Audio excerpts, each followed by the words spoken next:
와서 보니까 단풍도 너무 예쁘고 학교 캠퍼스도 너무 예쁜 것 같아요. 근데 여기 들어와서 좀 당황한 게 저희 같은 사람들은 신발을 벗는 걸 그렇게 좋아하지 않습니다. 드러나기 때문에. 하지만 이렇게 분위기는 너무 좋은 것 같아서 오늘 여러분들하고 좀 의미 있는 시간이 됐으면 좋겠습니다. 저도 중국에서 헌법을 전공을 했지만은 중국 헌법에 대해서는 많은 관심들이 없는 게 사실이에요. 그러다 보니까 중국 헌법 강의 수요는 거의 없습니다. 그래서 중국 헌법을 가지고 강의를 안 하다 보니까 지금은 저는 이제 인권법이라든가 한국 헌법을 강의를 해요. 그래서 중국 헌법에 대해서는 강의를 안 하면 많이 들여다보질 못합니다. 물론 논문은 중국 헌법적으로 좀 쓰고 있지만 그래서 최근의 동향들보다는 어떻게 보면 중국 헌법의 기본, 기초적인 이론 이런 이야기를 좀 위주로 했으면 하고 또 한중 헌법이 어떻게 다른가 조금 개괄적으로 좀 설명을 드릴 건데 여러분들이 원하시는 그런 궁금증 좀 필요하고 맞을지는 조금 걱정이 되긴 합니다. 왜냐하면 한국 학생들이 한국 헌법에 대해서도 좀 어려워하고 좀 다가가기 힘든 그런 것들이 있기 때문에 조금 제가 거기에 맞춰줄 수 있을지 준비를 제대로 했는지는 모르겠지만 어쨌든 여러분들이 아까 우리 남 교수님 이야기했듯이 궁금하거나 이해가 안 되는 부분이 있으면 뭐라도 좋으니까 이해 안 되는 게 당연하죠. 제가 이야기한 거 여러분들 100% 이해 다 하면 그게 더 이상한 거죠. 그죠? 이해가 안 되는 거 있으면 질문을 해주시기 바랍니다. 좋은 자리에 불러주신 우리 남대혁 교수님한테 감사드리고 아까도 말씀드렸듯이 여러분들한테 조금이라도 도움이 되는 자리가 됐으면 좋겠습니다. 저는 전남대학교 법학전문대학원에서 헌법, 인권법 수업하고 있는 김보은이라고 합니다. 앉혀도 돼요. 아까 쳤잖아요. 오늘은 국가헌법 그리고 헌법의 탄생과 특징 그리고 헌법의 제정과 개정이라는 부분들은 헌법 수업에서 하는 내용인데 이 부분은 조금 지루할 수 있을지 몰라도 어쨌든 우리가 헌법을 이해하는 데 있어서 좀 필요한 부분이라고 생각을 해서 조금 집어넣습니다. 그리고 한국 헌법과 중국 헌법의 주요 내용인데 저거는 헌법의 제목만 이렇게 갖고 와도 장수가 여러 장 나올 정도예요. 그러다 보니까 저 부분은 조금 간략하게 설명을 하던가 하고 여러분들이 거기에서 이해 안 되는 부분들이 있으면 바로바로 질문을 해주는 게 훨씬 더 원활하게 진행을 할 수 있을 것 같습니다. 국가와 헌법부터 이야기를 하기 전에 중국 하면 우리가 떠오르는 이미지가 뭐가 있죠? 제 나름대로 떠오르는 이미지를 한번 생각을 해봤는데 천안문 광장 가장 먼저 왜 특파원들이 저기 앞에서 이야기를 제일 많이 하잖아요. 그래서 중국 정치의 심장과도 같은 천안문 광장이 많이 떠오를 수도 있고 상해의 야경, 그죠? 경제 성장의 어떤 상징으로 보여지는 상해 야경이 떠오를 수도 있고 넓은 영토, 또 위안화, 또 어떤 올림픽이라든가 국제 경기에서 중국 관중들의 일방적이면서도 약간 우리하고 결이 다른 그런 응원 느낌 그리고 최근에 미국과의 패권 경쟁 G2 이미지 이런 것들이 좀 떠오르지 않나 생각이 듭니다. 또 요 이외에 또 여러분들 떠오르는 이미지 있나요? 중국 하면 이런 이미지가 떠오른다. 역시 전국의 모든 대학들은 협약을 맺은 것. 묵비권은 누가 알려주지 않아도 아주 잘 이해를 하고 있어요. 비슷한 이미지가 떠오른다고 생각을 하고 그러면 한국 하면 어떤 이미지가 떠오르느냐? 요 위에 떠오르는 거 있어요? 또 한국. 분단 상황이 떠오를 거고 독도, 우리 땅, 태극기, 그 다음에 이제 이순신 동상, 세종대왕 동상, 광화문. 그리고 요즘에 K9 자주포 잘 만들었다, 잘 팔린다. 소위 말해서 국뽕, 우리 게 최고야. 여기저기서 살려고 난리 난다.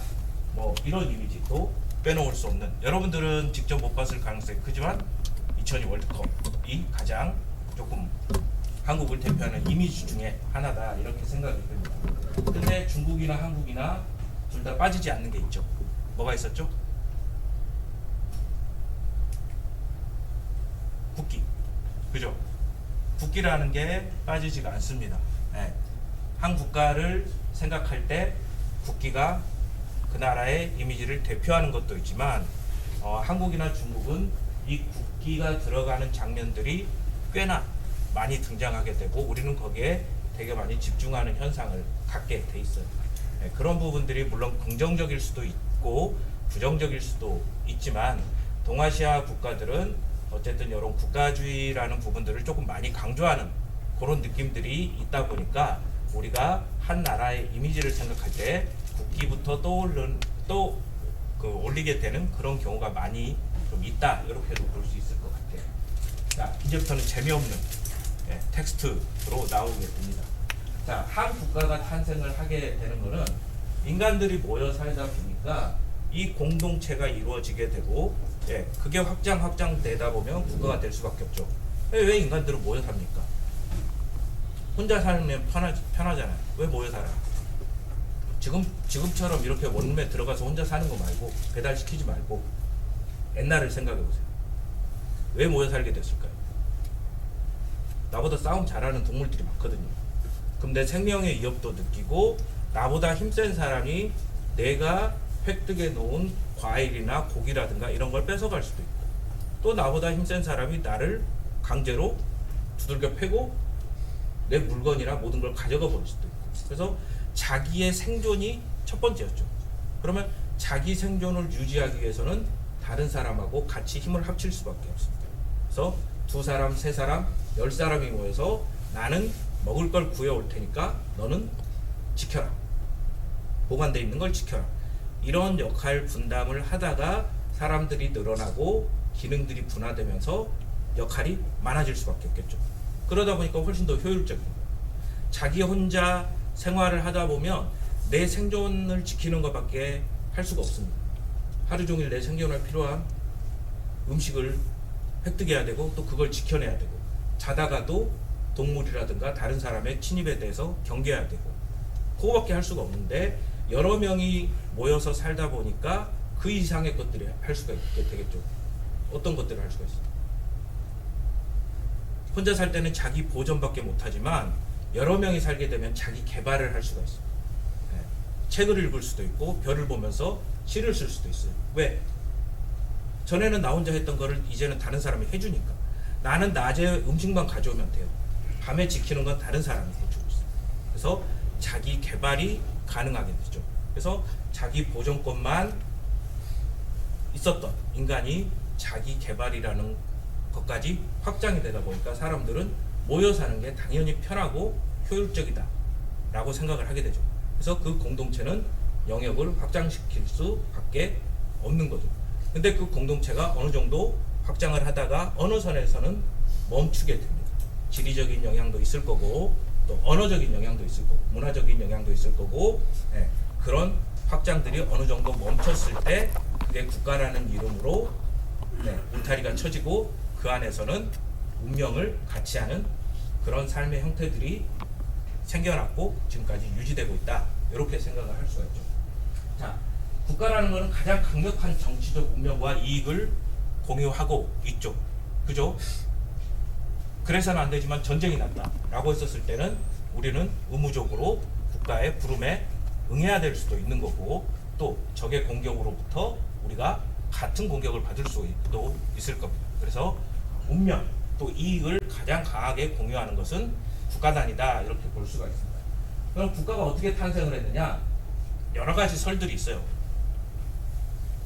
첫 번째는 실력설. 말 그대로 힘센 사람 최고예요. 예전에 법이고 뭐고 그런 게 없어. 정의? 그런 게 어디 있어요? 내가 더 힘세. 그러면 내가 대장. 너는 내 밑에서 내가 시키는 일 해.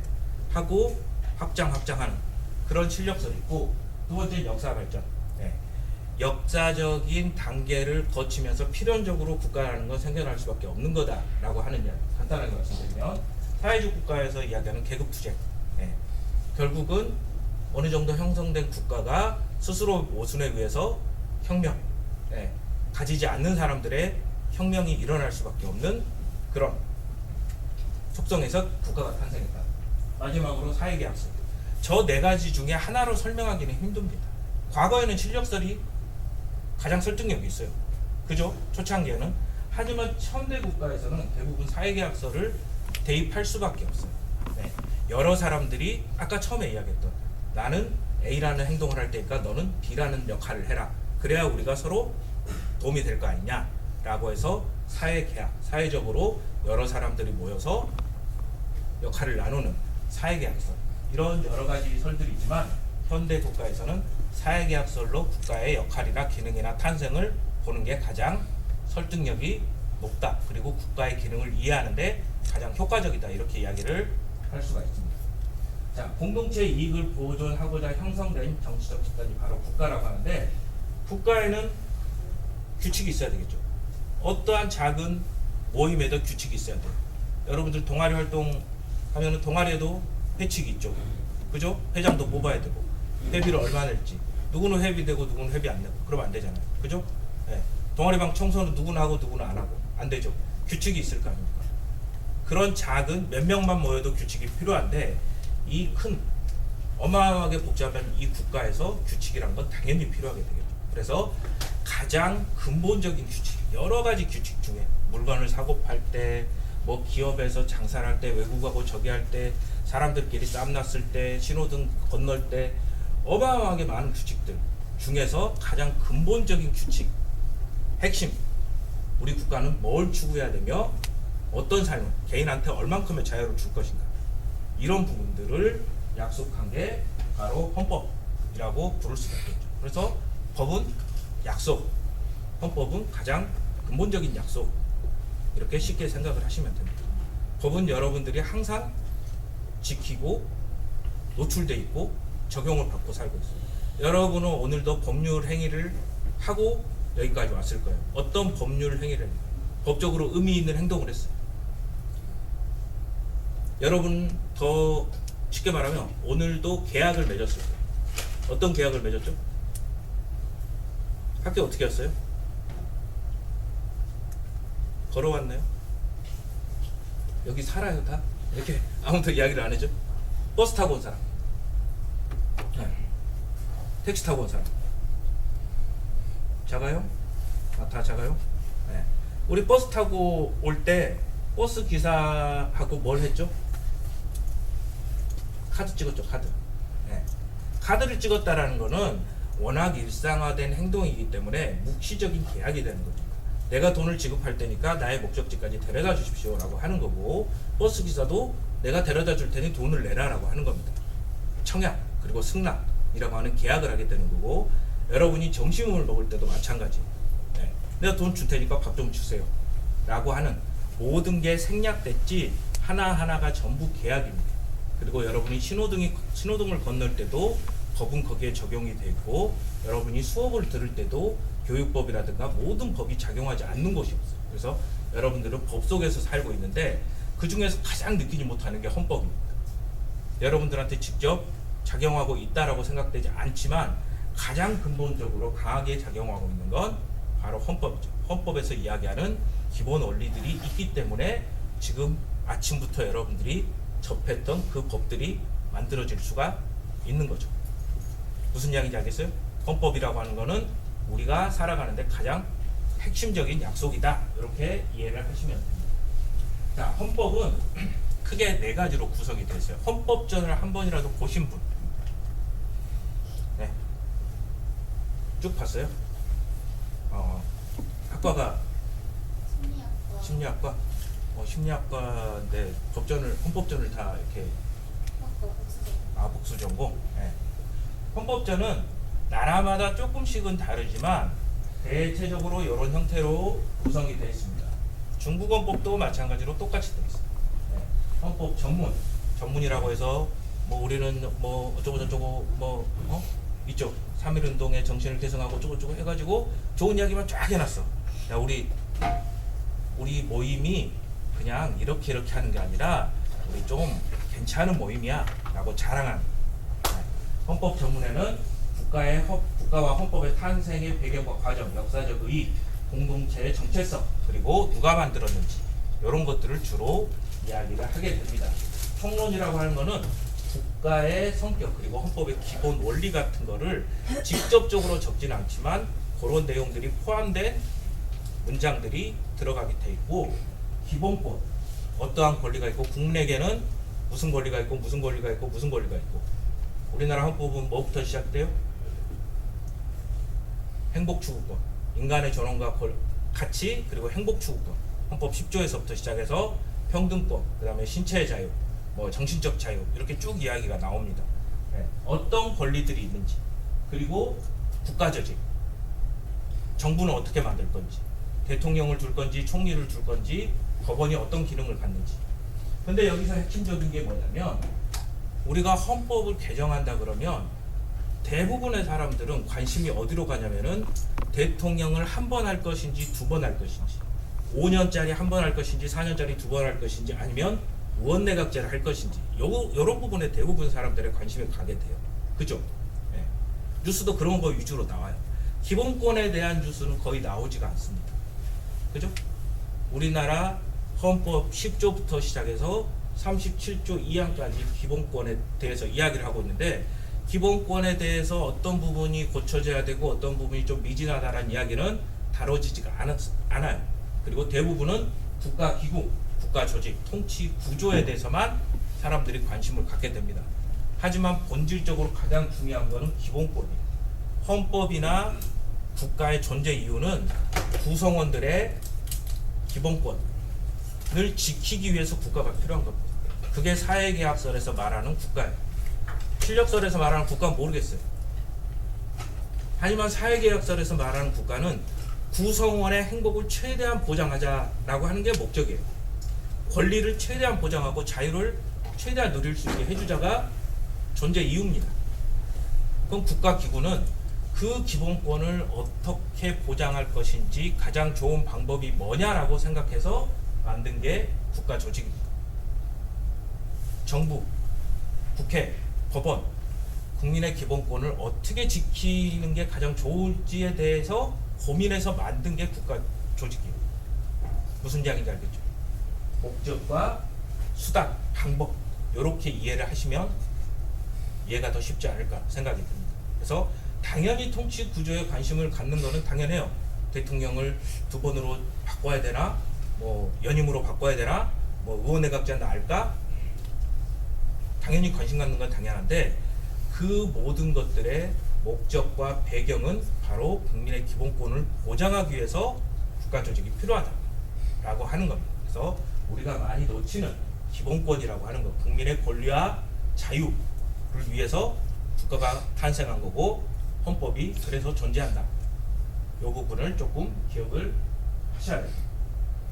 자, 갈수록 재미없는 이야기예요.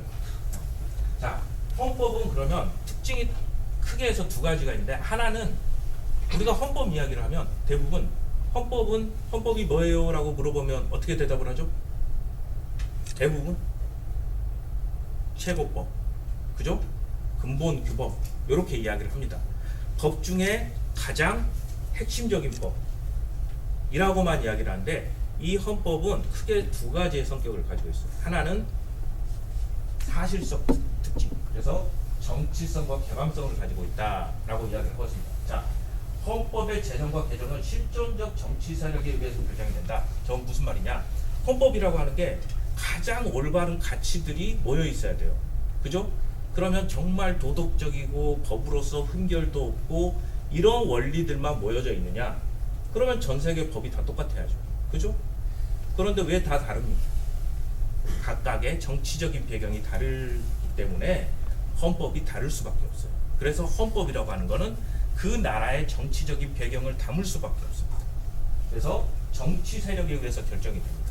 중국이라고 하는 나라는 중국 공산당이 혁명을 일으켜서 정권을 잡았기 때문에 사회주의 헌법이 탄생하게 되는 거고, 대한민국에서는 자유민주 국가에 대한 기치를 내세운 그런 세력들, 그게 당시의 국민들이 전적으로 동의했다라고 보기 힘들어요. 왜냐?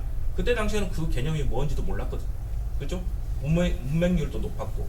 어쨌든 그때 당시에 주류적인 정치 세력인 미국이라든가 아니면 한국 내에서 거기에 동의하는 지식인들, 또 정치인들이 많았기 때문에 대한민국은 그 구조를 가질 수 있었다라고 봐야 되겠죠. 그죠?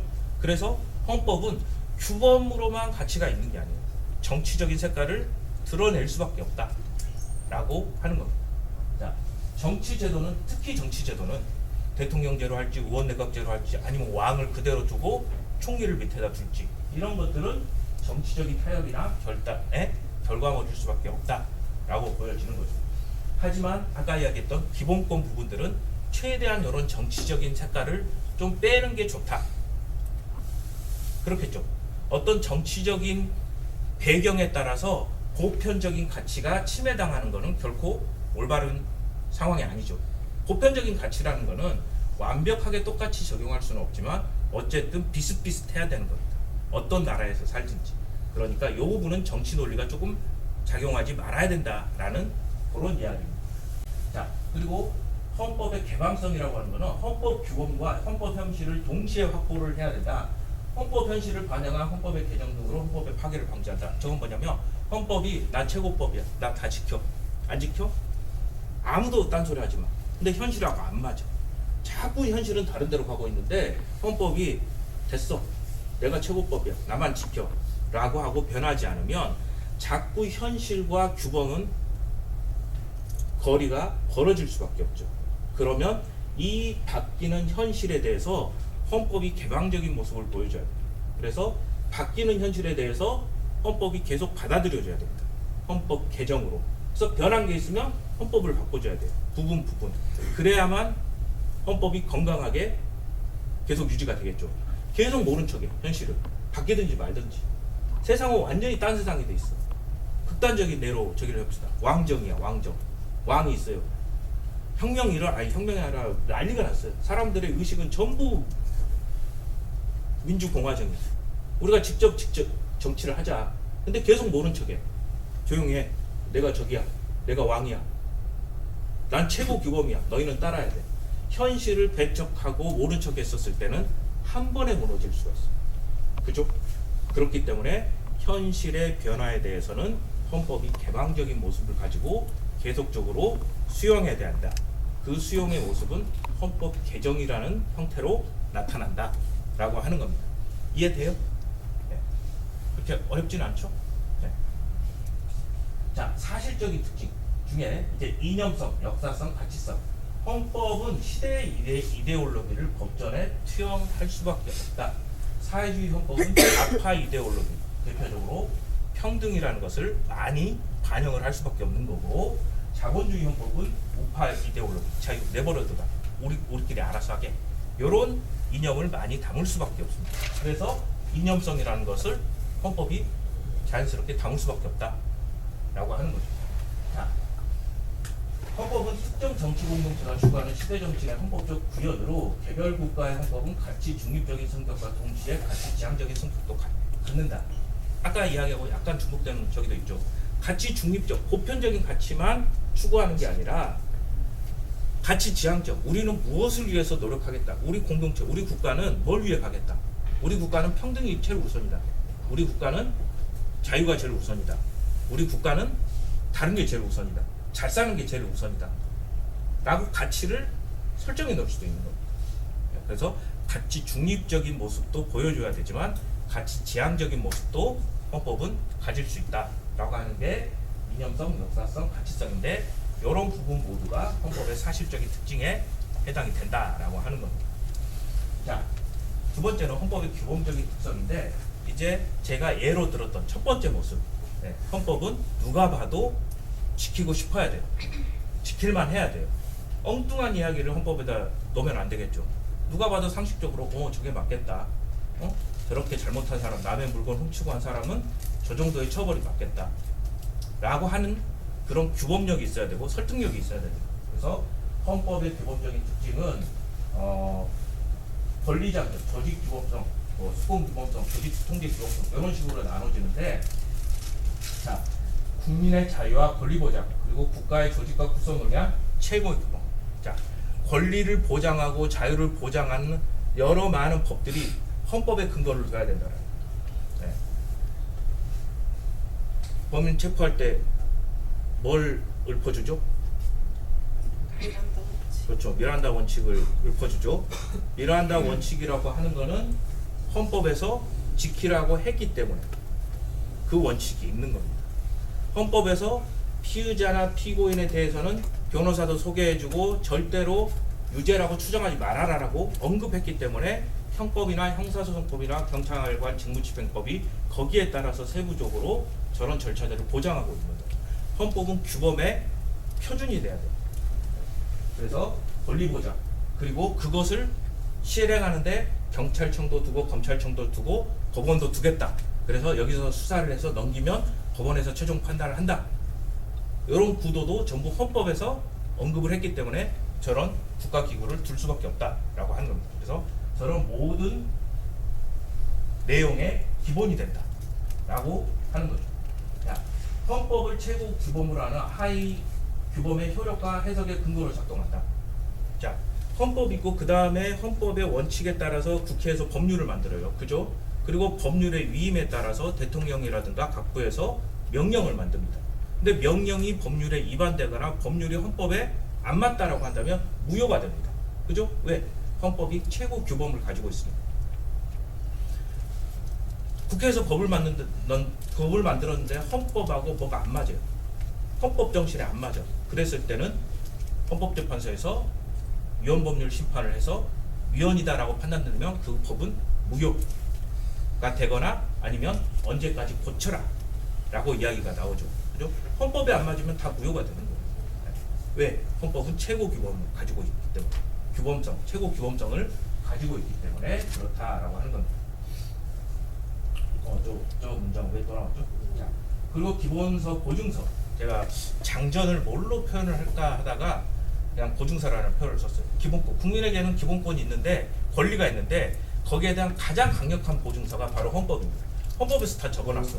이거 절대 하면 안 돼. 국민의 생명 함부로 해치면 안 돼. 재산 함부로 뺏지 마. 좋은 환경에서 살 수 있게 해줘. 전부 다 적어놨어. 그래서 가장 강력한 보증서다. 그리고 저게 침해에 당했을 때는 헌법소원이라는 걸 제기해서 공권력이 마음대로 내 기본권을 침해했어요. 영장도 없이 나 잡아가요. 구제해 주세요라고 요청을 할 수가 있죠. 그래서 구제를 할 수가 있는 겁니다. 어떤 성격 때문에? 헌법의 최고 규범적인 성격 때문에 저 모든 게 가능하다라고 하는 거예요. 자, 방금 이렇게 봤고 헌법을 이제 분류를 해서 이렇게 보면은 존재 형식에 따라서 성문헌법과 불문헌법으로 많이 들어봤죠. 성문헌법은 말 그대로 적혀 있는 거. 불문헌법은 문자가 아니에요.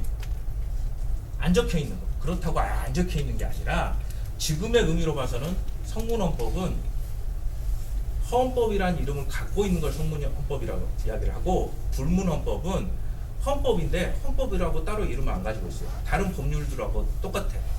지위가. 근데 사실상 얘는 중요하니까 헌법처럼 다뤄지고 있는 거예요. 그러니까 영국 같은 경우는 대표적인 불문법 국가인데 헌법이라고 따로 이름이 없어요. 그냥 이 법 있는데 A라는 법하고 C라는 법이 헌법처럼 중요하게 여겨지면 헌법의 기능을 하는 거예요. 하지만 헌법이라는 이름은 없어요. 헌법 대접을 못 받아요. 근데 성문헌법 국가는 전부 이름표를 달고 있어요. 헌법. 이렇게. 그럼 걔가 최고 법인 거예요. 그래서 성문헌법과 불문헌법 이렇게 나눌 수가 있고 경성헌법과 영성헌법 뭐냐? 불문헌법 같은 경우는 다른 법하고 똑같다 보니까 헌법을 바꿀 때 다른 법 바꾸는 거하고 방법이 똑같아요. 절차가. 그냥 의회에서 절반 3분의 1 이러면 되는 겁니다. 하지만 경성헌법은 지위가 다르기 때문에 개정 절차도 훨씬 더 어려워야 되겠죠. 그죠? 얘가 국회에서 바꾼다 그러면 얘는 국회의 의결 요건을 더 강화하거나 아니면 한 단계 더 국민의 동의까지 받는다거나. 우리는 지금 어떻게 돼 있죠? 국회 3분의 2를 통과한 다음에 국민투표에 붙여서 국회의원 선거권자의 과반수 투표, 그중에 과반수 찬성을 얻어야 헌법이 개정이 됩니다. 이렇게 까다롭게 바꾸려고 하는 게 경성헌법이고 다른 법하고 똑같이 바꿀 수 있는 게 연성헌법 이렇게 이야기를 합니다. 재정 주체에 대해서 흥정헌법, 민정헌법 이렇게 나오는데 흥정헌법은 소위 말해서 쉽게 말하면 왕, 절대자 혼자 정하는 거예요. 헌법 쫙 써가지고 자 이제부터 이게 헌법이야 라고 하는 거고 민정헌법은 국민들이 직접 참여하는 거. 그 다음에 협약헌법은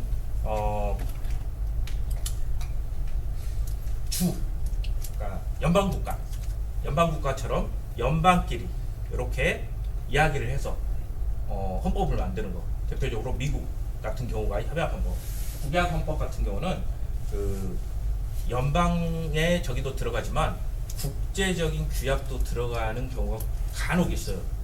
전후에 일본, 독일 같은 경우가 국제사회에 영향력으로 전쟁을 할 수 없는, 무장을 할 수 없는 그런 조항들은 국제사회의 요구에 의해서 들어간 겁니다. 그래서 일본 헌법을 민정헌법이라고 보기도 하지만 성격상 살짝 국약헌법의 이야기도 들어갈 수밖에 없다. 이렇게 보여집니다. 그럼 우리 헌법은 어떤 헌법일 것 같아요? 뒤에 나오지만 우리 헌법은 성문헌법이에요, 불문헌법이에요? 이름표 있잖아. 대한민국 헌법이라고 나오잖아요. 당연히 성문헌법이죠. 경성헌법이에요, 연성헌법이에요? 당연히 경성헌법이죠. 왜? 일반 법률은 국회에서 자기들끼리 바꿀 수 있지만 헌법은 국민투표까지 가야 됩니다. 그죠? 네. 그리고 우리나라 헌법은 민정헌법에 해당이 되죠. 국민들이 마지막에 다 참여를 하니까. 자, 다음은 대한민국 건국과 한국헌법에 대해서 이야기를 하고 있는데, 대한민국 건국은 여러분들이 다 아시다시피 1945년에 국권 침탈 세력이 퇴진을 하게 되고 바로 이어서 미군정이 들어서죠. 그리고 미군정이 끝나고 1948년도에 정부가 수립이 됐습니다. 최근에 대한민국 건국 시기가 논란이 되고 있는데 임시정부를 인정할 것이냐 말 것이냐. 뭐 정치적인 이야기는 하고 싶지 않지만 어떤 사람들은 뭐 임시정부 때 우리나라가 일제시대 우리나라 국적 일본 아니었느냐라고 이야기도 하지만 저는 핵심적으로 대한민국 건국 때 국호 자체를 대한민국을 가져왔다라는 것 자체는 임시정부의 정통을 계승한다라고 헌법에도 직접 표현을 하고 있고, 대한민국이라고 하는 건 1919년에 상해 임시정부가 썼던 국호입니다. 가장 핵심적이고도 핵심적인 나라 이름 자체를 가지고 왔다라고 하는 거에 대해서 굳이 48년도를 끊어야 되느냐라고 하는 건 조금 의문이 들긴 해요. 그잖아요. 이름을 그대로 갖다 썼는데 당연히 계승했다라고 보여지는 게 맞다. 이런 생각이 좀 들긴 합니다. 자, 대한민국 헌법은 1948년도 5월 11일 날 총선거를 했죠. 선거를 하고 나서 거기 있는 국회의원들이 이제 뽑혀가지고 국회의원들이 국회를 구성하고 그 국회에서 헌법전을 만들어서 7월 17일 제헌절 날 헌법을 만들게 됩니다. 자, 대한민국 헌법의 특징은 뒤에서도 조금 나올 수도 있지만 가장 대표적인 게 국민주권주의. 아까 우리 남 교수님도 이야기했죠. 대한민국 헌법 1조 1항에 대한민국은 민주공화국이다. 모든 권력은 국민으로부터 나온다라고 해서 국민이 주권을 가지고 있다. 그리고 대의민주주의. 대표자를 뽑아서 정치를 한다. 바빠. 국민들 매일 모여서 회의할 수도 없어. 그죠? 툭하면 모이라 그럴 수 있잖아. 9시에 모이고 10시에 모이고. 왜? 국가 일을 결정해야 돼. 직접 민주주의 할 수가 없어요. 바빠서. 우리 바쁘니까 대신 대표자를 뽑아서 정치를 맡기겠다라고 하는 대의민주주의. 그 다음 권력 분립. 권력이라는 게 한 군데 모여있으면 분명히 문제가 생기더라. 그러니까 입법, 행정, 사법을 나누자. 옛날에는 사또가 네 죄를 알렸다 그래갖고 주리도 틀고 어쩌고저쩌고 해서 처음부터 다 법만 나라에서 만들지. 하지만 지금은 그걸 못하게. 왜? 그러면 문제가 생기더라 라고 하는 겁니다. 그래서 권력 분립 그리고 사회복지주의. 완벽하게 자유에 맡기는 게 아니라 니네 알아서 다 해가 아니라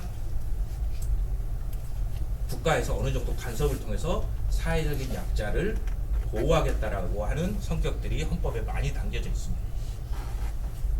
점점 사회복지주의적인 헌법으로 변한다고 생각을 사람들이 많이 하는데 그 반대.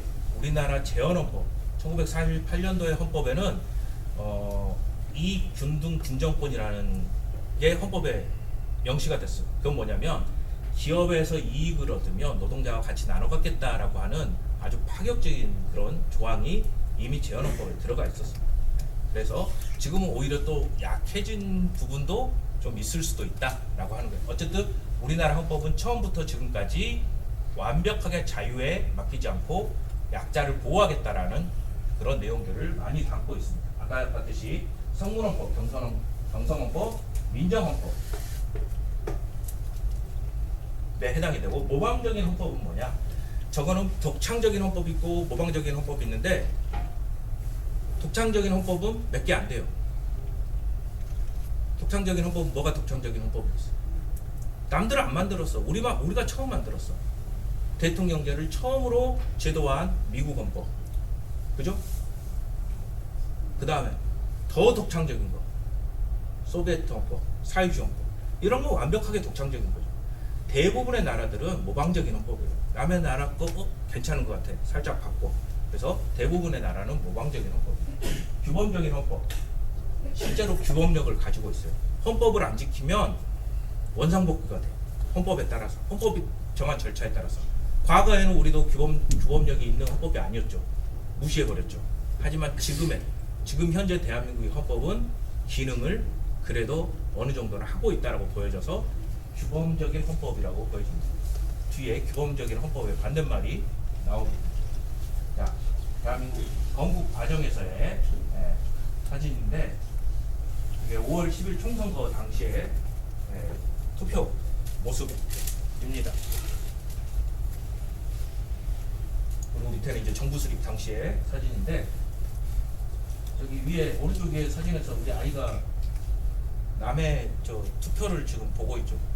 저기 선거의 4대 원칙 중에 비밀 선거의 원칙을 침해하고 있는 그렇죠? 네. 근데 시선이 안 보이는 시선이라 저 정도는 괜찮겠죠. 어쨌든 5월 10일 날 저런 과정을 거쳐서 대한민국 정부가 탄생을 하게 되고 대한민국 헌법이 탄생을 하게 됩니다. 대한민국은 현재 그래서 상권 분립을 통해서 입법부, 행정부, 사법부가 각자의 역할을 하면서 또 견제도 합니다.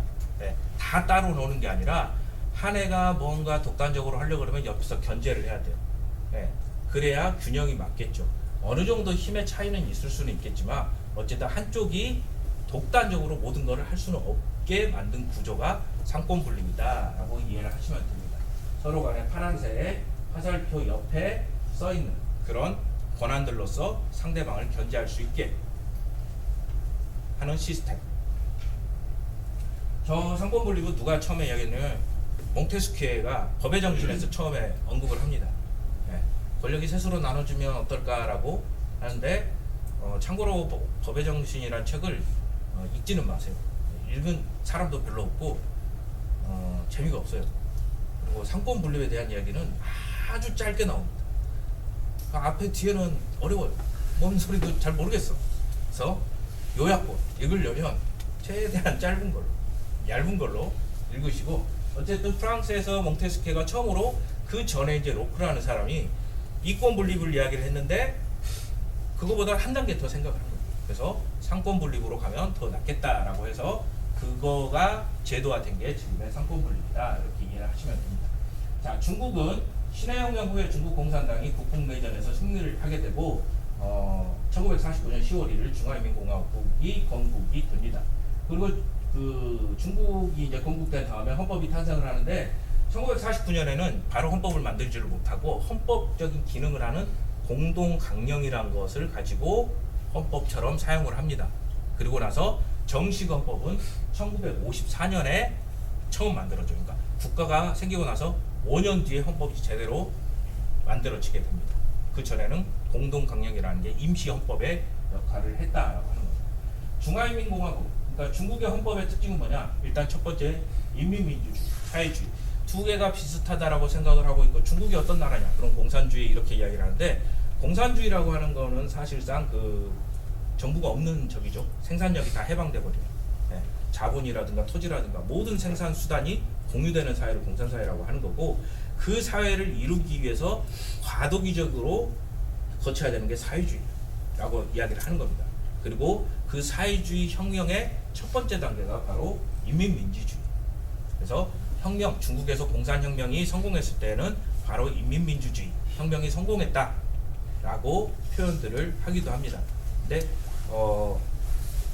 어려우면 두 가지가 비슷하다라고 생각해도 크게 차이는 없습니다. 그래서 사회주의 국가의 성격을 가지고 있는 게 가장 결정적인 특징이고 민주집중제라고 하는 것은 상권 분립에 대비되는 권력을 집중시키겠다. 어디에? 인민대표대회. 인민대표대회. 그러니까 우리 국회 같은 데에다가 모든 권력을 다 몰아넣고 국가 주석도 거기서 뽑고 검찰원장도 거기서 뽑고 법원장도 거기서 뽑고 국무원 총리도 거기서 뽑고 대신 권력은 이렇게 나눠지되 그 권력을 분산시키는 것을 인민대표대회에 모두 몰아주겠다라고 하는 거예요. 그래서 이게 민주집중제고 공산당의 영도 가장 핵심적일 수도 있습니다. 중국 헌법의 특징은 모든 국가조직, 사회조직, 사회단체 하나도 빠짐없이 모든 단체라고 생긴 거에는 전부 당조나 당위원회가 붙어 있어요. 그러니까 3차원적인 그림이에요. 국가조직도가 이렇게 있으면 그 뒤쪽에 당이 다 붙어 있어요. 네. 가장 최고의 국가조직부터 일반 사회단체까지 전부. 그러다 보니까 공산당이 영도한다, 지도한다, 끌고 간다라고 하는 게 가장 핵심적인 특징이라고 이야기를 할 수가 있겠죠. 자, 중국도 역시 성문헌법입니다. 그리고 경성헌법이에요. 그리고 당에서 거의 주도를 하지만 어쨌든 형식적으로 인민대표대회에서 최종적으로 결정을 하기 때문에 어쨌든 플러스 민이라고 했고 모방적인 헌법입니다.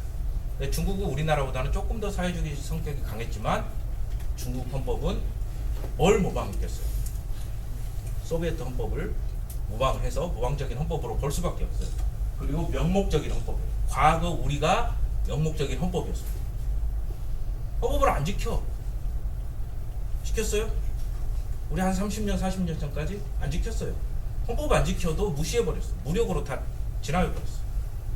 그게 명목적인 헌법, 가식적 헌법이라고도 해요. 그게 우리 모습이었고 우리는 근데 규범적인 모습으로 많이 바뀌었어요. 근데 중국은 여기서도 누가 도청할지도 모르겠지만 그래서 내가 중국 들어가는데 문제가 생길지도 모르겠지만 어쨌든 중국은 규범적인 헌법이라고 보기는 쉽지 않을 것 같습니다. 명목적인 헌법이다. 잘 안 지킵니다. 그냥 있어야 돼. 헌법. 남들이 보니까 있긴 있어야 돼. 그리고 지키려고도 많이 하고는 있죠. 하지만 아직까지 뭐 헌법이 국가에 운영되는 가장 근본적인 원리다라고 보기에는 좀 힘들다라는 점에서 명목적인 헌법이다 이렇게 이야기를 할 수가 있습니다. 자, 중국 헌법상 중국 공산당의 의미가 아까도 이야기가 몇 번 나왔지만 중국 헌법 규정에는 헌법 전문에 그리고 헌법 본문에 중국 공산당이 영도한다라는 표시가 들어가 있으면서 중국 그러니까 2018년도에 가장 최근에 헌법 개정을 했는데 그 전에는 그 표현이 살짝 약했어요. 지금보다. 그러다 보니까 학문적으로 논란이 있을 수 있었습니다. 전국인민대표대회가 가장 최종적인 국가 최고기관이라고 헌법에 명시가 되어 있는데 또 동시에 공산당의 영도라는 표현도 들어가 있어요. 그럼 어디가 진짜 최고냐? 사실상 중국 공산당이 최고지만 논란은 있을 수 있다는 거야. 야, 니네 헌법에다가 여기가 최고라며. 근데 여기도 최고라고 그러면 어디가 최고야? 라고 싸울 수는 있었지만 지금은 중국 공산당의 영도를 훨씬 더 강하게 표현했습니다. 2018년도에. 그러다 보니까 지금은 그리고 또 분위기상 시진핑 정권의 분위기상 중국 공산당의 영도를 이렇게 조금 문제 삼기는 거의 불가능에 가까워졌죠. 그래서 중국 공산당의 영도라고 하는 게 가장 중국 헌법의 핵심적인 특징이다라고 생각을 할 수가 있고 그러면 중국 공산당의 영도는 언제까지냐? 중국 역사와 인민의 선택이 기능한 기간은 언제까지냐? 저건 무슨 말이냐? 중국이 사회주의 혁명을 성공하고 나서 이 사건은 그리고 신중국, 그러니까 중화인민공화국의 성립은 중국 인민과 역사의 선택이다라고 이야기를 했어요. 그러니까 우리는 이대로 간다라는 거예요. 사회주의를 통해서 무상계급인 독재를 해가지고 공산주의를 만들겠다라고 하는 거예요. 그거는 중국 인민과 중국 역사가 선택을 했다라고 하는 거예요. 그럼 그 선택의 기간은 유효기간 언제까지? 유효기간 있습니까? 우리는 갱신을 하죠. 선거를 통해서 중간중간 국회의원 선거도 하고 대통령 선거도 하고 그래서 방향이 안 맞거나 잘못됐다고 생각되면 바꾸기도 합니다. 하지만 중국은 바꿀 수 있습니까? 사실상 어렵죠. 제도는 있어요. 바꿀 수는. 근데 가능성이 아주 낮아요. 왜? 저렇게 표현해봐. 역사와 인민의 선택이다. 그리고 갱신의 방법을 마련하지 않은 거. 중간중간 확인할 방법을 마련하지 않은 거. 중국 공산당이 계속 집권한다라고만 돼 있지 다른 이야기를 꺼내지 않아. 굳이 따지자면 중국 공산당은 뭐라고 이야기를 했냐? 중국 공산당의 역할은 100년이라고 했어요. 100년 안에 사회주의를 실현하고 정부의 기능은 없어진다. 그리고 공산사회가 이룩될 거다. 그럼 이미 지났어. 왜? 중국 공산당이 언제 만들어졌어요? 1921년도에. 이미 지났네. 100번 양보해서 1949년 중화인민공화국 건국을 기점으로 삼는다면 앞으로 얼마 안 남았죠? 25년? 25년 안에 중국이 사회주의를 거쳐서 공산주의로 갈 것이냐? 기대하기 힘들죠. 왜냐하면 중국은 사실상 자본주의, 국가자본주의라고 보여지기 때문에. 여러분 나중에 중국 갔다 오신 분도 계시겠지만 중국 사람은 똑같아요. 투표 안 하는 정도 빼놓고는 투표에 관심이 없다죠. 투표도 할 수는 있습니다. 그 밑에 작은 지방의회라고 하는 거는 투표를 할 수 있어요. 근데 그 정도, 근데 관심이 없다 정도 빼놓고는 다를 게 없습니다. 거기도 예전에 그런 이야기 많이 들어요. 중국이 편해요, 한국이 편해요, 많이 물어봐요. 돈 많으면 다 편합니다. 돈이 없으면 어딘지 불편하고, 중국이 편해요, 한국 편해요, 그런 게 어디 있어요? 왜? 둘 다 자본주의 사회이기 때문에 돈이 많으면 편하게 돼요. 중국 공산당이 영도한다라는 표현을 해놓고 중간에 어떻게 권력에 대한, 정치에 대한 책임을 묻는다는 이야기는 꺼내지 않았어요. 중국 헌법에서. 그렇기 때문에 중국 공산당을 대체할 세력은 현실적으로도 법적으로도 존재할 수가 없다라고 하는 겁니다.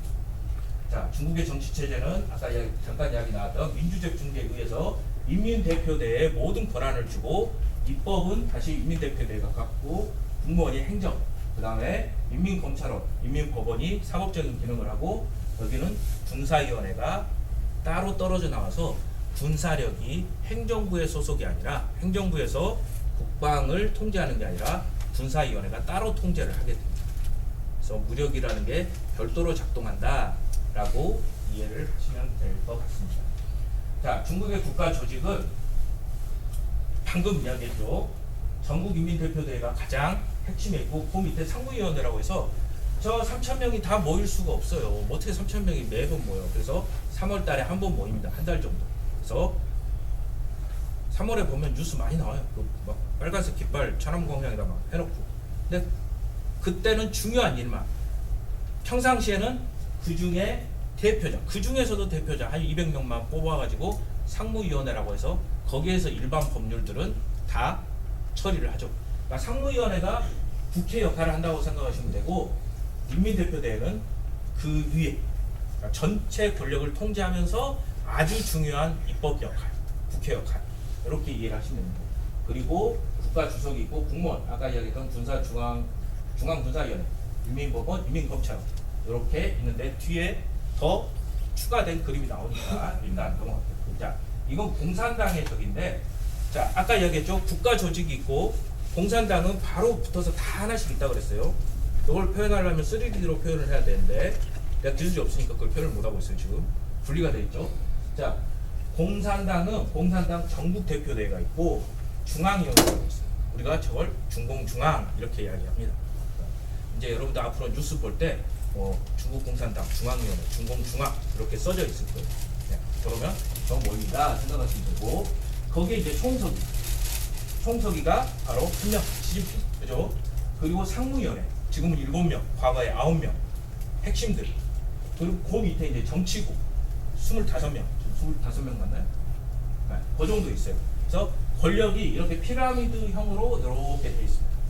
네, 그래서 5년에 한 번씩 개최하는 전국대회, 그리고 1년에 한 번씩 개최하는 중앙위원회, 네, 그리고 정치국 회의, 그 다음 정치국에서 7명만 따로 모이는 상무위원, 그리고 그 위에 총서기 1명. 이렇게 구조가 돼 있다라고 하는 겁니다. 저 구조가 전국의 국가조직을 다 1대1 마킹을 해서 지도를 하고 있다. 이렇게 생각을 하시면 돼요. 이해가 되세요? 전인대가 가장 그 핵심이라고 그랬죠. 아까 국가기구에서. 그러면 전인대 안에도 당 조직이 있어요. 거기서 뒤에서 영도를 하는 거예요. 지도를 하는 거예요. 네. 그러니까 사실상 마음대로 못하는 그런 부분이 있다라고 하는 겁니다. 자, 대학교 같은 경우에도 당위원회가 있습니다. 예를 들어서 계명대다. 그럼 계명대 전체 당위원회가 있어요. 학과에도 당조가 다 있어요. 그래서 모든 조직에 당이 붙어서 실제적으로 운영하는데 결정권을 행사하는 그런 시스템이다. 그러다 보니까 중국 공산당이 중국 헌법에 있어서는 사실상 주도적인 역할을 할 수밖에 없는 그런 구조가 되는 겁니다. 자, 요게 이제 두 가지를 조금 합친 적인데, 요 그림만 이해를 해도 중국 정치는 한 50%는 이해를 할 수가 있을 겁니다. 자, 요거는 방금 이야기했던 중국 공산당에 대한 내용이고, 군은 아까 국가중앙군사위원회가 장악을 한다 그랬어요. 그 밑에 인민해방군이 있는 거고, 그리고 정치 체계는 입법은 전인대, 그다음 사법은 법원, 검찰원, 행정은 국무원 이렇게 하게 됩니다. 근데 중국 공산당의 총서기는 국가 원수의 역할을 맡고 있는 국가 주석과 군을 통제하는 중앙군사위 주석을 겸직을 하고 있습니다. 그래서 세 가지 저기를 전부 다 가지고 있죠. 그래서 우리가 당정군 보통 이렇게 이야기를 하고, 당정군이 사회주의에서 상권 분립 아니냐라고 이야기를 하지만 대부분은 겹쳐 있습니다. 중국 공산당의 당원이 정부에서도 80% 정도 되는 거고, 군에서도 한 70% 이상이 공산당원이기 때문에 그 핵심은 중국 공산당으로 봐야 됩니다. 우리는 시진핑은 국가주석이라고, 중국 국가주석이라고 이야기를 하지만, 시진핑을 중국에서 부를 때는 총서기라고 부르는 게 일반적입니다. 그러니까 중국인들이 부를 때, 중국인들이 국가주석이라고 부르는 경우보다는 총석이라고 부르는 게 아주 일반적이에요. 그 당의 지위가 제일 핵심적이기 때문에 그렇습니다. 자, 그리고 하나 더 이야기하면, 국가주석은 솔직히 대외적으로는 저기예요. 가장 국가에서 높은 사람이에요. 하지만 등소평이 마지막까지 세 가지 권한 중에 가장 늦게까지 잡고 있었던 게 뭔지 아는 사람? 자, 당 총서기와 국가주석과 중앙군사위 주석 중에 등소평이 마지막까지 뭘 쥐고 있었을 것 같아요? 두 개는 물려주고.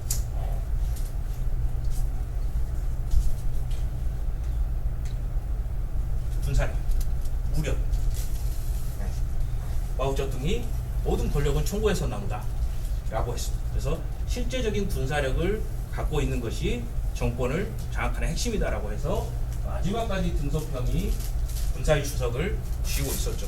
근데 후진타오는 과거의 관행을 장점인, 그 다음에 장점인도 국가주석과 총서기는 넘겨주고 군사위 주석은 2년 동안 가지고 있다가 넘겨줬습니다.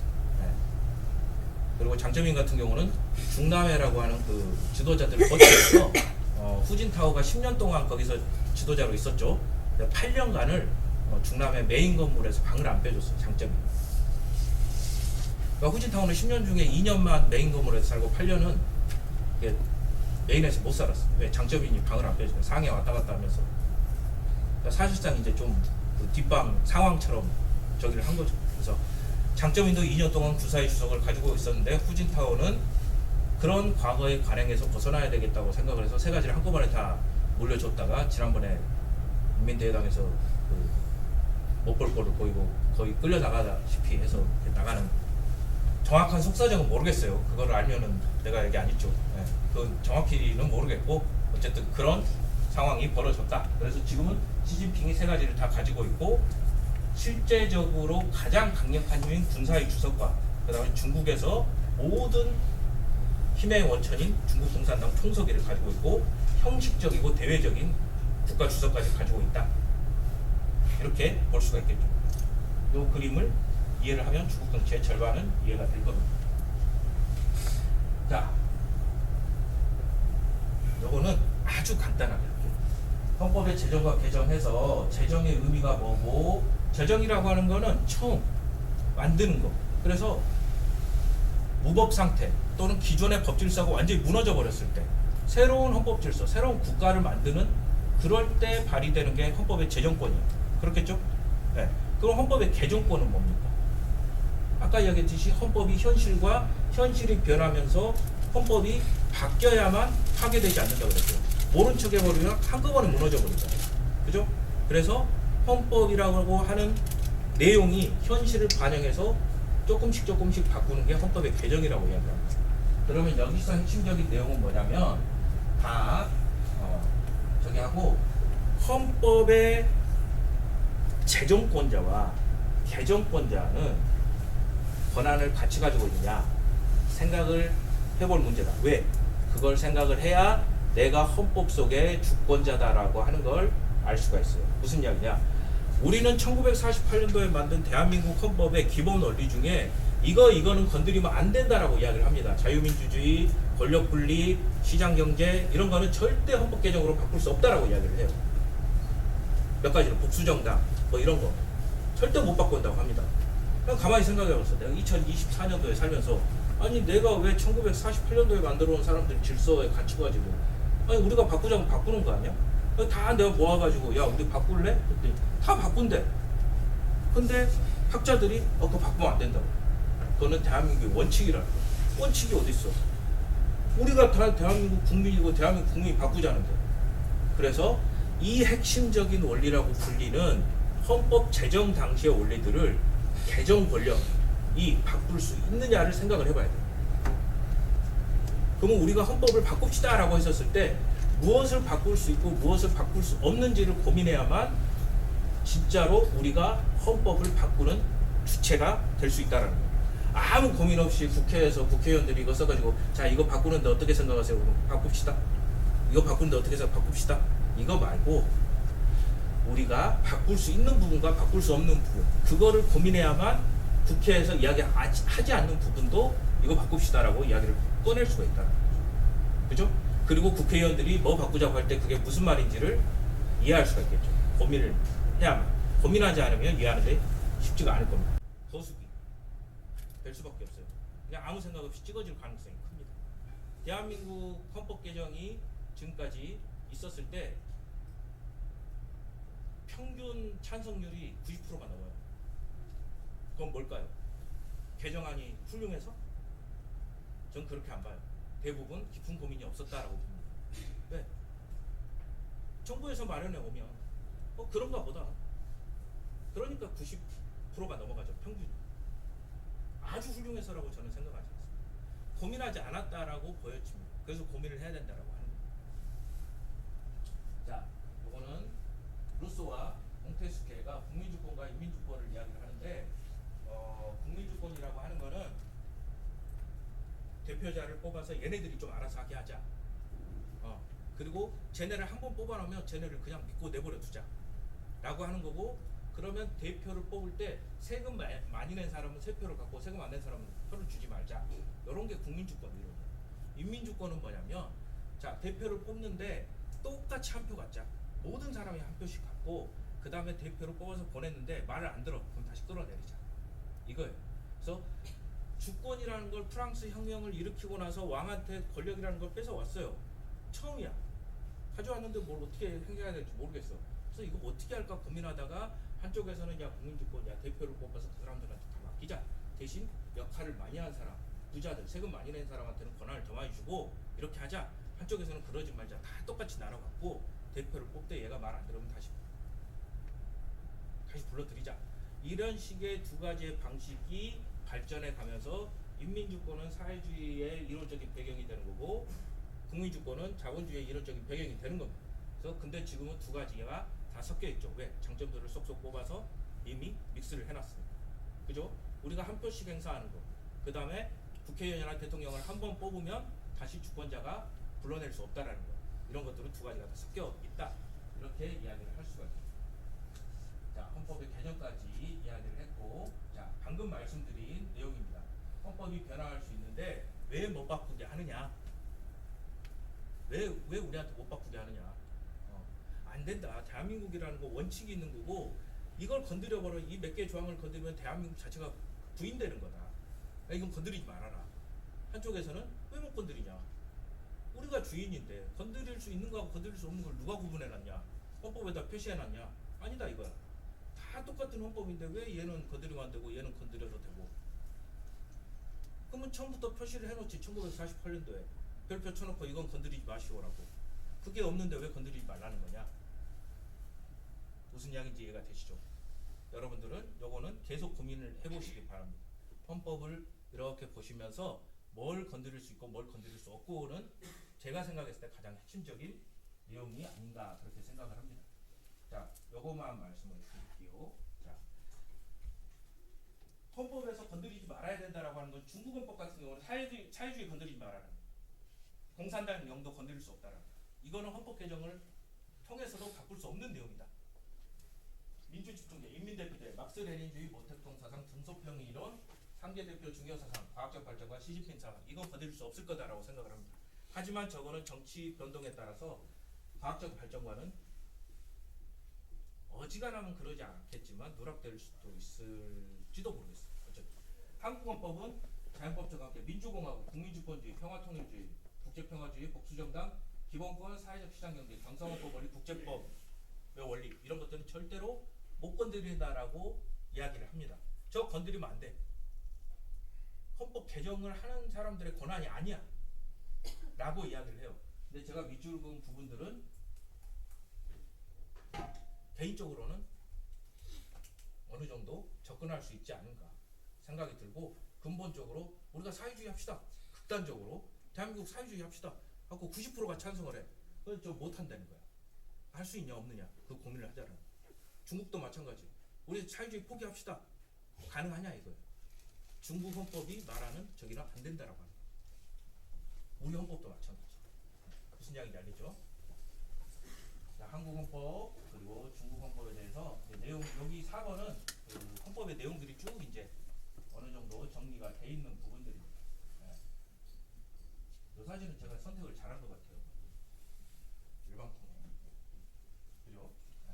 요 역할들이, 모든 그 역할들이 제대로 됐었을 때 우리 헌법에서 말하는 우리 이거 합시다. 우리 대한민국은 이거 할 겁니다. 이게 제대로 돌아갈 거라고 생각을 합니다. 중국도 마찬가지. 이거는 나중에 필요하시면 제가 드릴 테니까. 중국도 마찬가지. 이런 역할들, 중남해에 있는 공산당 지도자들, 공산당, 그 다음에 전인대가 제 역할을 해야만 중국도 제대로 지네가 말하는 헌법에서 노동자, 농민의 국가, 모두가 평등한 국가를 이루겠다라고 하는 거는 저기 있는 사람들 역할이 제일 중요하다라고 하겠죠. 국가의 존재의 목적이 뭐냐? 4.19, 그 다음에 천안문 사태처럼 국민이 직접 보호 대상이다. 국민을 지키는 게 국가의 목적이다라고 생각을 해야 되지. 자, 이념, 슬로건을 위해서 국가가 존재하는 건 아니다라고 생각을 합니다. 그러니까 국가 자체가 존재 이유가 될 수가 없어요. 국가는 수단입니다. 그 안에 있는 사람들의 행복을 위해서 국가가 존재하는 거고, 그건 중국이나 한국이나 마찬가지. 중국 공산당이 나쁘다라고 말하고 싶지 않아요. 중국 공산당이 잘하면 됩니다. 잘해서 인민들이 행복하면 그것도 좋은 제도도 될 수 있겠죠. 그죠? 생각보다 시간을 조금 더 썼는데, 어쨌든 조금 제가 장황하기도 하고 두서없이 말씀을 드렸지만, 중국의 공산당이라든가 중국 정치, 중국 헌법에 대해서 작게나마 이해가 되셨으면 조금 도움이 되지 않을까 생각을 하고, 혹시 질문 있으면 뭐든지 해주셔도 됩니다. 한국 헌법에 대해서도 해주셔도 되고 중국 헌법에 대해서도 해주셔도 되고. 질문. 그 중국에서는 천안문 사태 이후에 원래는 집회 결사의 자유 같은 것을 어떻게 다루고 있었는지나. 다 있어요. 중국도 집회 결사의 자유 있습니다. 언론, 출판, 집회 결사, 여행, 시위 자유 다 헌법에서 보장하고 있어요. 지금도 근데 중국에서는 지금 단체로 그 집회나 그런 걸 하는 걸 조금 금지하거나 그렇죠. 막는다고 하는데. 법의 논리는 어디 나라나 다 비슷합니다. 집회와 시위의 자유는 어디에나 다 있어요. 대한민국도 마찬가지예요. 근데 대한민국에서 집회와 시위를 막는다라고 하면 어떤 이유로 막겠어요? 다른 사람들한테 불편을 주고 폭력 사태가 발생한다든가 이런 걸로 막겠죠. 그래서 우리나라 헌법 37조 2항에서는 국가안전보장 질서유지 공공복리를 위해서는 기본권을 제한할 수 있다고 되어 있어요. 그 제한하는 구체적인 방법은 집시법에 나와 있겠죠. 어떤 상황에서는 허가를 안 하겠다. 그러면 중국 같은 경우는 어떻겠어요? 사회안전법이라든가 이런 법률들의 적용폭이 우리나라보다 훨씬 더 넓다라고 보여줄 수 있겠죠. 집회의 자유는 보장이 돼 있는데 안 되는 경우가 훨씬 더 많은 거예요. 그러니까 대부분 안 되는 거예요. 천안문 주변에서는 사실상 불가능하고, 그리고 대부분의 장소에서 집회가 글쎄요, 불법은 가능하겠지. 허락받지 않고. 하지만 허가를 받고 집회하는 경우는 쉽지 않을 겁니다. 특히 반정부 성격이 강한 그런 집회들. 그래서 원칙적으로 말씀드리면 헌법적으로는 보장이 돼 있지만 안 되는 요건들을 넓게 적용해서 가급적이면 집회를 못하도록 하고 있는 거죠.